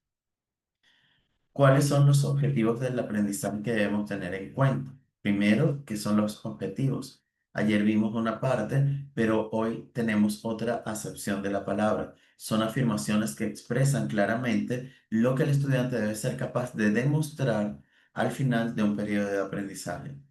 Estos son objetivos que tienen que ver con una planificación por competencias. Tipos de objetivos. Están los generales y están los específicos. El objetivo general, tal como nosotros les leímos al principio, nuestro objetivo general del módulo se formula una vez que definimos el problema, planteamos la solución y precisamos una meta final. es aquel que se expresa el resultado final que se pretende obtener. Al final del módulo, ¿qué queríamos nosotros? Que ustedes lograran conceptualizar términos básicos asociados a lo que es la introducción en la educación enfocada, por ejemplo, en los fundamentos y en la evolución. Eso era nuestro objetivo general. Ahora, los específicos van más a determinados ejes o enfoques de lo que nosotros queremos lograr al final. Y por ejemplo, aquí tenemos una definición que dice que expresa el resultado que se desea lograr por lecciones, temas o apartados, es decir, como por segmentos, ¿verdad? Como por fases. Se formulan una vez que hemos realizado el análisis de la unidad o el módulo de estudio y hemos precisado los pasos que el estudiante debe ir avanzando para alcanzar el objetivo general. Aquí tenemos una diferencia que es solamente para nosotros terminar de clarificar qué es un objetivo. La meta se refiere al propósito final hacia el cual las acciones de ciertos objetivos deben ayudarnos a cumplir. Los objetivos requieren de dichas acciones específicas en un periodo corto y deben ser tangibles. Ayer el doctor Octavio decía, medibles, cuantificables, para nosotros poderlos controlar y comprobar. Y las estrategias se refieren a la planificación de todas las actividades o las técnicas, las herramientas que nosotros vamos a utilizar para llegar a cumplir esos objetivos o esas metas. En conclusión, ¿quién quiere leer que no sea la señorita Teodora? Leo. Yo, maestro, yo. Claudia. Bueno, en conclusión, se puede decir entonces que a partir de los objetivos se sientan las bases sobre las cuales podemos construir las estrategias educativas que nos permitirán probar que conseguimos nuestras metas. Listo. Súper bien. Habilidades que debemos tener los formadores. Hace rato estábamos haciendo muchas reflexiones acerca de la situación actual y una de las falencias o las debilidades que se está presentando en nuestra comunidad estudiantil es la dificultad para comunicarse, los límites que están teniendo para expresarse, para razonar. Entonces nosotros debemos promover y nosotros debemos ser ejemplo, como decíamos al principio, de estos procesos. Para ello debemos tener unas características que son imprescindibles. Vuelvo yo con mis factores críticos del éxito, aunque es un tema de administración. Debe ser un especialista en su materia. Nadie nos quita lo bailado. No solo es la teoría, es la práctica que nosotros hemos tenido, es ese bagaje que nos deja el hacer, el desempeñarnos en un área del conocimiento. Debemos tener hoy más que nunca una pasión por enseñar, que sea un fuego que nos motive, que nos haga felices, que nos llene. Debemos ser organizados y capaces de autoaprender. Me encanta cuando hablan porque yo luego puedo traer a colación, otra de nuestras compañeras decía, nosotros debemos estar anuentes, abiertos a todos los cambios, a reaprender cuando sea necesario. Debemos tener destrezas comunicativas, por supuesto, habilidades interpersonales y compromiso con la docencia. Sobre todo esto de habilidades interpersonales. Y no deja de hacerme un poco de ruido hablar de habilidades interpersonales sin referir las intrapersonales, porque son un match. Como yo me relaciono conmigo mismo, de esa misma manera voy a ser capaz de relacionarme con las otras personas de manera efectiva, ¿ok? Porque una relación interpersonal la puede tener cualquiera y de cualquier índole. La cosa es que sean productivas. Y hay varias dimensiones básicas en la habilidad comunicativa en la función de la docencia. Primero debemos tener claros los mensajes, los códigos que vamos a manejar, que el interlocutor en este caso, que son nuestros estudiantes, codifiquen de manera correcta lo que nosotros estamos queriendo expresar o compartir, que en ese caso la responsabilidad absoluta es nuestra. Por eso yo creo que ya casi no existen docentes que digan, me entendieron. Eso no sucede, no existe. Es que si me hice entender, que si yo logré expresarme correctamente y logré transmitir el mensaje tal como yo lo pretendía. Luego está la atención plena, la concentración en lo que nuestros estudiantes están dándonos como feedback. Ahí me traje la palabra ya. Comprensión, lenguaje, que no es lo mismo que hablar, es un complemento para la comunicación. Trabajar en nuestra voz y en nuestro lenguaje corporal. Otra de nuestras compañeras hace rato decía, lo que nos brinda la presencialidad es que a través incluso del lenguaje corporal nosotros podemos comunicarnos con nuestros estudiantes. La buena noticia es que también se está logrando en el ámbito virtual. Nosotros incluso podemos hacer, eh, ahorita se me fue la palabra, podemos conectar con las personas y nosotros podemos hacer, ahorita se me viene, tengo 52, les recuerdo. Entonces a veces se me va, como las mamás y las abuelitas cuando nombran a las tres hijas antes de nombrar a la que de verdad iba a llamar. Ahorita viene. Entonces, sí, podemos hacer y nosotros podemos incluso fomentar actitudes en la persona que nos está viendo en la pantalla, por ejemplo, tomando una buena postura. Cuando yo tomo una buena postura y me coloco en comodidad, la persona por acción y reacción tiende también a acomodarse. Entonces ahí vamos logrando ese rapport, se llama rapport. Cuando yo conecto con la persona y cuando yo incluso logro esa interacción a través de la energía. Acción y experimentación, inducción al trabajo, por supuesto, al estudio y a la próxima sesión de aprendizaje. Participación de los estudiantes. Debemos fortalecer lo que son los rasgos de la personalidad. Ser únicos, ser individuos, ser una representación o una proyección de lo que nuestros estudiantes quisieran llegar a ser. Luego, la seducción y el optimismo y por último, fomentar y reforzar siempre las relaciones del profesor con sus estudiantes.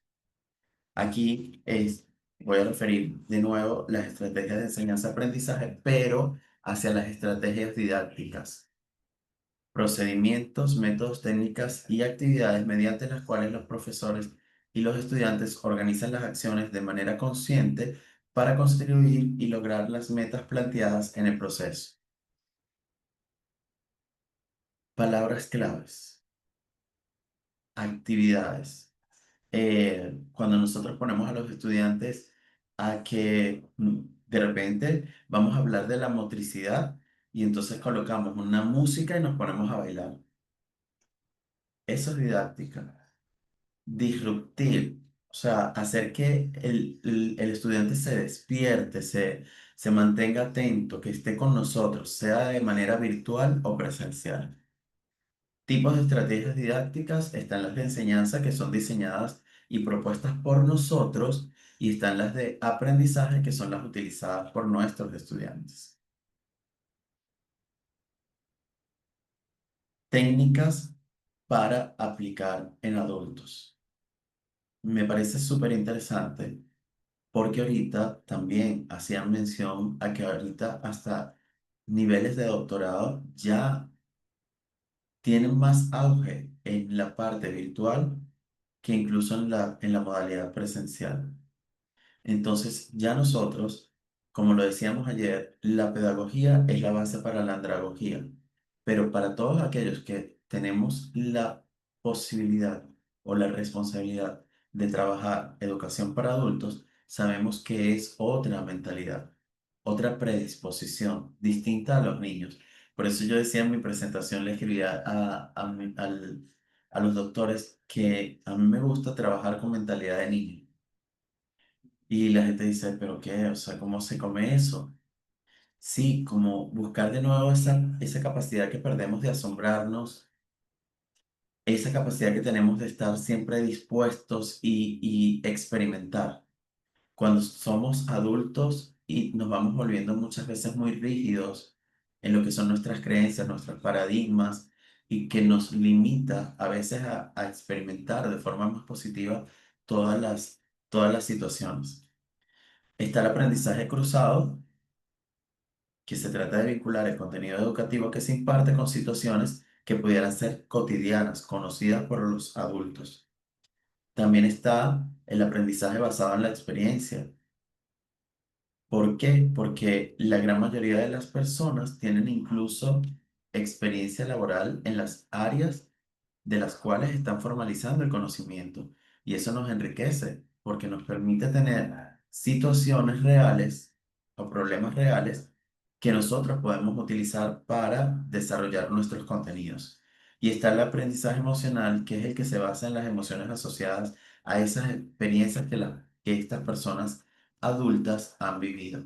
Aquí tenemos varios ejemplos que los pueden leer, por ejemplo, en la parte de el aprendizaje cruzado, hacer una pregunta con algún contenido educativo y que los estudiantes puedan explorar a través de alguna experiencia que hayan tenido. En la parte de la experiencia, la importancia que tiene una operación matemática siempre despertará mayor interés cuando, por ejemplo, la vinculamos con el área profesional de estas personas. Y la parte emocional, conectar, conectar con esas emociones de experiencias reales para generar la participación y la interacción con estos estudiantes. Ambiente físico y apoyo didáctico. Para todas las personas, sobre todo, como lo decíamos, aquí habemos docentes de todos los niveles educativos y entonces en el ambiente del aprendizaje, sobre todo en el presencial, debemos tener un claro cuáles elementos voy a utilizar para apoyarme, para yo poder involucrar a todos los actores, que en este caso son mis estudiantes, en el proceso de mediación.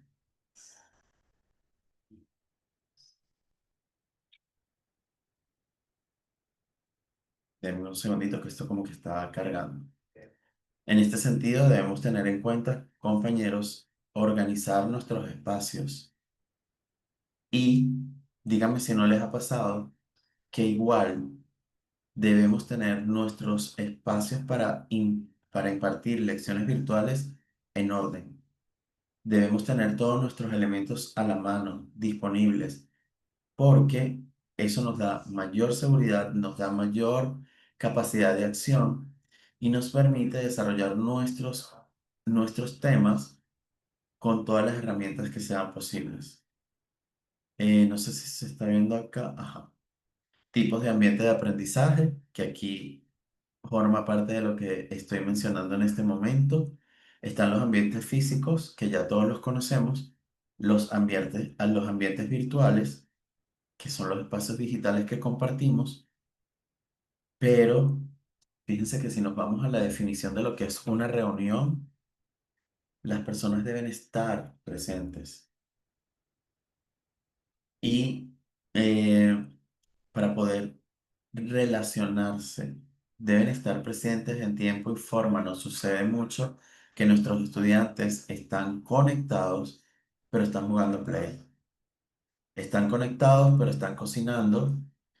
Y no es nada, están cocinando y pudieran tener los audífonos y estarnos escuchando. Pero entonces están cocinando y tienen música. Entonces, hay cuando estábamos hablando pros y los contras, yo creo que eso es uno de los retos que tenemos, mantener a nuestros estudiantes activos. Cualquier acción disruptiva que pudiera llamar su atención, cualquier forma de comprobar que la persona está allí conectada y que nos está prestando atención y que está formando parte del proceso. Están también los ambientes formales que se realizan en un sistema educativo institucionalizado o estructurado y los ambientes informales que son los que se generan fuera del ámbito de la institucionalidad. Por ejemplo, eh, prácticas libres, cuando dividimos las salas y ponemos a los estudiantes a hacer una actividad, aunque están dentro de un ámbito institucional, ellos tienen logran un espacio entre ellos. ¿Ok? También podemos apoyarnos en actividades deportivas, artísticas, de muchas índoles. Ya lo decíamos, es primordial la organización para poder, sobre todo si vamos a usar didáctica, si vamos a tener, por ejemplo, si vamos a utilizar algunos rótulos durante la clase para que los estudiantes tengan que darnos alguna respuesta, es importante tener todos los materiales y todos los espacios disponibles. Y allí es donde juega un papel rotundo la planificación. Ya sabemos, lo hablábamos ayer, el objetivo de esta es promover los aprendizajes significativos por medio de los contenidos que se proponen. La planificación toma su importancia cuando la vemos como una oportunidad de plantear situaciones desafiantes que sirvan como detonante para el logro de los aprendizajes esperados. Aquí tenemos 5 pasos sencillos para reforzar nuestra planificación didáctica y el 1 es establecer cuáles son los mejores contenidos para la clase. De toda la información que existe, cuál es la que de verdad a mí me va a dar mejores resultados. Luego, investigar las necesidades de nuestros estudiantes, del curso específico, del horario específico. Lo decía uno de nuestros compañeros también. No es lo mismo trabajar con niños que adultos. No es lo mismo dar clases en la mañana que en la noche. Cuando recibimos una gente que viene literalmente destruida de todo el día pateando la calle y que están cansados. Entonces nosotros debemos estar siempre conectados con sus necesidades. Luego definir las metas y el objetivo final de la clase, flexibilizar la planificación porque nosotros podemos tener una actividad que suponemos que va a ser wow y que todos van a participar y después nos ven así. Y uno, hay que tener un plan B, un plan C y ser flexibles, porque incluso a veces hay abortada la misión, estudiantes. Avancemos. Listo, se acabó, no pasa nada. Y enfocarnos en la evaluación. Compañeros, estuve a tiempo en producción de televisión porque me encantó, fui sumamente feliz, me sentí satisfecho cuando levantamos la mano, escribimos y todo lo demás, porque ayer yo deseaba que se diera esa situación tal como se dio hoy, que todos los participantes estuvieran allí y todos suman. Yo siempre he dicho que yo cada día aprendo más cada vez que enseño. Así que muchísimas gracias por todos sus aportes, muchísimas gracias por estar allí, por confiar en nosotros, como decía Teodora anteayer cuando iniciamos. Y ahora quiero hacer el cierre. ¿Qué fue lo que más le hizo sentido? Díganme en expresiones concretas, precisas, sin limitar la respuesta, qué fue lo que más le gustó, qué fue lo que les hizo clic, con qué se sienten más identificados. Igual me pueden decir con qué no. Me pareció una locura lo que tú dijiste o lo que usted dijo acerca de tal cosa, pero bueno, gracias. Y yo lo recibo. A ver, Aquí, Octavio levantó la mano. gracias, profesor. El profesor Octavio tiene las manos encima. Doctor Octavio. Doctora Teodora, la mano digital de este Zoom nos facilita la interacción y quisiéramos estrecharle la mano al Leroy y abrazar al niño Leroy que ha cumplido hoy heroicamente con su misión de formación, de acompañamiento, y que le agradezco mucho su dedicación de tiempo y forma. Gracias, doctor, lo recibo. Gracias. ¿Quién más? Profesor, quiero hacerle una pregunta.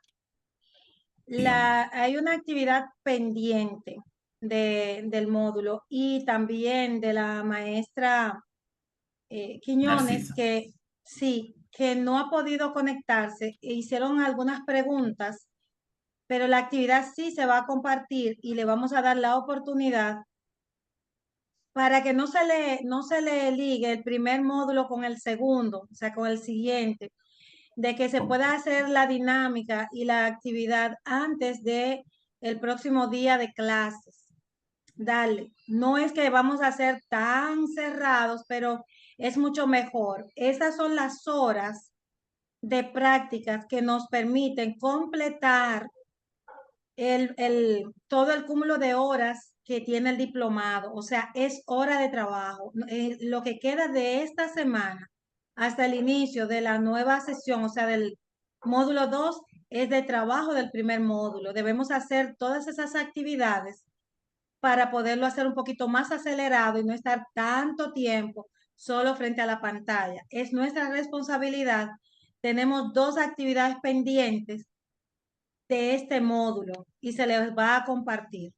Gracias. Ok. Eso por ahora. Ujú. Muchísimas gracias, Doc. Entonces, les comento. ¿Qué es un mapa mental para las personas que no se pudieron conectar ayer? Hay mucha información en internet, alguna muy buena, otra no tanto. De hecho, cuando uno busca ejemplos de mapas mentales, hay muchos que son conceptuales o que sencillamente no cumplen con las características.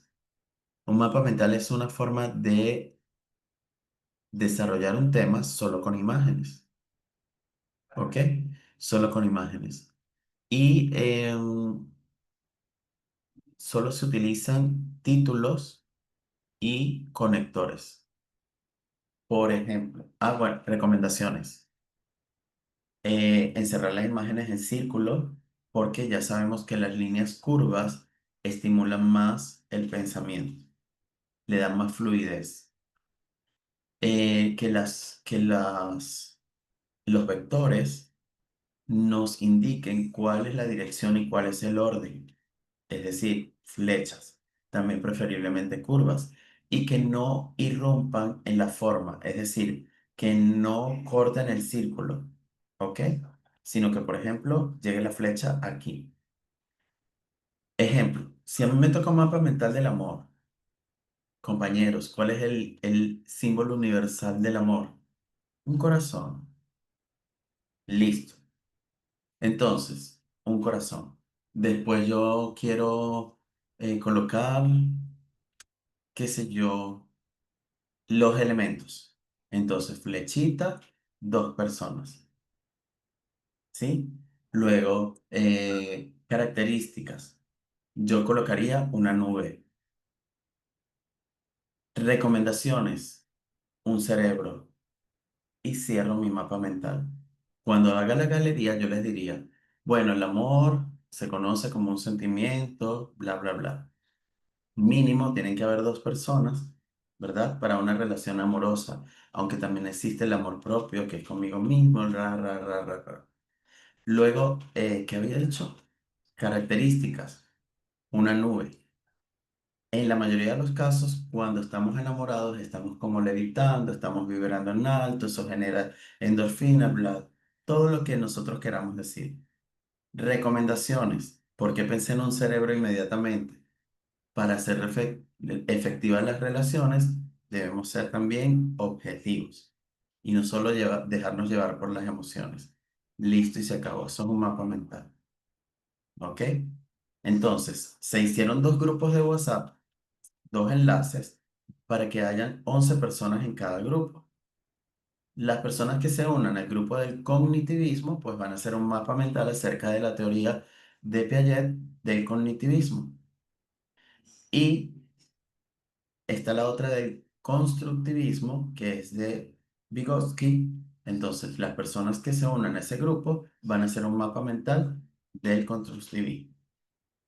Ustedes pueden desarrollar el tema como ustedes quieran. Definición, características, elementos, eh, no sé, condiciones, recomendaciones, lo que ustedes quieran, pero solo con imágenes. Entonces pudiéramos acordar, como acaba de decir la doctora Teodora, que es más, vamos a hacerlo democráticamente. 3 personas que propongan para cuándo puede estar listo ese mapa mental. Antes de la clase siguiente, que sería el martes, ¿cierto? Solo lo van a enviar al grupo. Van a ver 2 mapas mentales. Dígame, doctora. Sí, profe, no es mucho, si no es mucho pedir, la gente tiende a ser un poco tímida para iniciar. Como usted presentó dos enlaces, a ver si en algún momento usted puede dar algún seguimiento. O sea, eso que usted está Claro. dando de manera global, pues hacerlo. En los dos mapas, o sea, los dos enlaces, todavía faltan personas. Los que estén aquí, que no hayan entrado al enlace, los vamos a invitar a que entren al enlace porque esto ya completaría lo que es la práctica del primer grupo. Súper. Excelente. ¿Alguien más que quiera compartirnos qué fue lo que más les hizo clic, qué fue lo que más les gustó, cuál fue la parte del contenido que más le llamó la atención? Yesenia Casquete, Terechi, Pamela Cortés, Javier, Félix. A ver, personas que no hayamos escuchado. A las 3, a las 2.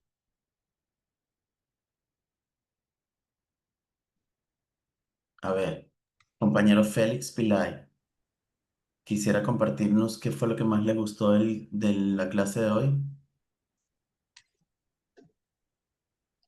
Abrió su micrófono, vamos a ver si el doctor abrió su micrófono, No, aún porque no. él tenía, el asunto es que quería estar aquí estando allá, como dicen, porque él tiene Ah, otro compromiso bueno, al mismo tiempo tiene otro, sí, tiene otra actividad entiendo. abierta. Ok. Ujú. Señorita Disculpa, Yesenia Casquete. Hola Leroy, buenas noches compañeros. Me encantó la forma dinámica como expresaste el contenido. Me enamoró eso de cómo a través de una pantalla puedes conectar, aunque tengamos las cámaras apagadas, ¿no? Por este sistema del internet y la señal. Me encantó lo de la IA, lo inclusivo que hablaste. Lo de la IA es un tema nuevo, tanto para docentes, como decía un compañero que intervino, para alumnos y para padres de familia. Creo que esto de la IA es algo que hay que culturalizarse y educarnos a todos, porque los estudiantes toman un contenido de Perplexi, lo copian y lo presentan al docente tal cual. Entonces, ahí va donde nosotros como docentes pues tenemos que enseñar al estudiante a reflexionar, para que ellos tomen la IA como un método que te da una idea, que esa idea tú tienes que investigarla, que profundizarla. Pero también está también la otra parte, que hay que educar al padre de familia para que el padre de familia le enseñe a su hijo a que la IA no es algo definitivo, ¿no? Sino que es una idea que tú tienes que investigarla. Entonces es como algo, como decía el profe, las instituciones no quieren invertir en nosotros, pero nosotros tenemos que invertir en nuestro aprendizaje. De nuestro propio dinero debemos invertir para educarnos y poder transmitir una mejor educación hacia nuestros estudiantes, ¿no? Entonces, Leroy, un abrazo, como decía el compañero, ese niño, ¿no? Me encantó, Leroy, para que me encantó, te felicito. Gracias. Ay, gracias. Vieron porque me gusta cuando hablan, no porque me felicite, sino el aporte tan bueno. Es como que si hubiese agarrado y hubiese hecho un resumen con todas las diapositivas. Excelente, con eso nos quedamos. Así que muchas gracias. Quiero compartirles esta reflexión final. La docencia es una profesión emocionalmente apasionante, profundamente ética e intelectualmente exigente, cuya complejidad solamente es vivida por quienes solemos poner el cuerpo y el alma en el aula. Un abrazo del alma para ustedes, compañeros y compañeras. Muchísimas gracias. Fue un placer servirles en nombre personal, a título personal, y del Instituto Universitario de Innovación y Desarrollo para Latinoamérica y el Caribe, UILAR, del cual estarán escuchando mucho más y pronto. Así que de verdad, muchísimas gracias. Me encantó y ahora hacer las tareas para que eh, anclemos el conocimiento que estuvimos adquiriendo durante estos días. Muchas gracias, profesor. Las palabras finales se las voy a entregar al profesor Octavio. En el chat tenemos rápidamente, están preguntando cuál es la dirección de correo donde se enviarán las actividades. Señor José Zavala, debe entrar al grupo de asistencia, de asistentes, ahí están todas las informaciones. Todos quienes estamos acá debemos entrar a ese grupo porque es un grupo informativo donde a usted le va a llegar todos los detalles. Recordarles que todos los módulos se van a consolidar al final con un plan que todos los docentes y moderadores le vamos a presentar de manera exquisita. Esto se llama degustar y vamos a seguir aprendiendo y compartiendo también experiencia. En el chat también habla de que todo estuvo excelente, están felicitando, están también pues corroborando que fueron interesantes las escuchas de los diversos puntos de vista. Dice, ¿podría colocar las actividades en el grupo de asistentes? Las actividades están en 2 enlaces. La primera actividad se le va a enviar la doctora Quiñones. No pudo conectarse efectivamente esta noche porque está saliendo, está intermitente, pero ya ella va a colocar la actividad que se puso acá, se va a colocar en la de asistente. Todas las dudas van a ser satisfechas, todas las preguntas, todos los aportes, vamos a hacerlo por allá. Estamos a sus órdenes, dice. Totalmente. Espérenme que aquí está el profesor Ultreras. Es importante que se registren en el formulario, porque hasta el día de ayer había muy pocos registrados. O sea, aquí hay muchos asistentes que no se han registrado. Nosotros tenemos la asistencia en el chat, pero no nos coinciden con los formularios. Por favor, regístrense. Yo voy a volver a compartir el link del formulario para que todos puedan entrar. Profesor Octavio, déjeme ver dónde está el maestro Octavio. Señores, fueron 2 horas bien interactivas que pareció fantástico. Parece que el profesor Octavio se fue. Señores, aquí seguimos. Recuerden que este primer módulo... Ya yo lo Es el único Parece que era acrobatado. conveniente yo decir que no estaba, no, pero sí, les dejo con el profesor Octavio.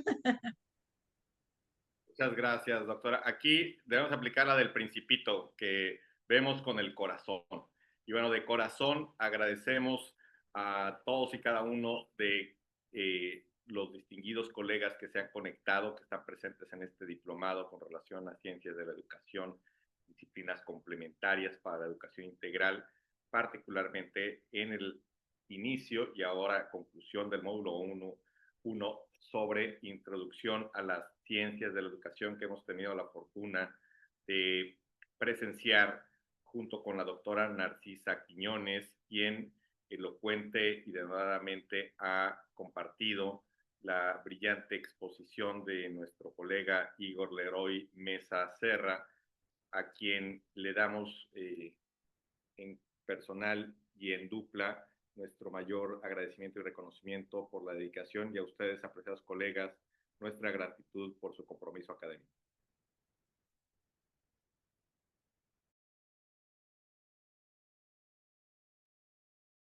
Gracias a ustedes. Espero que realmente les haya gustado y que lo implementemos todo.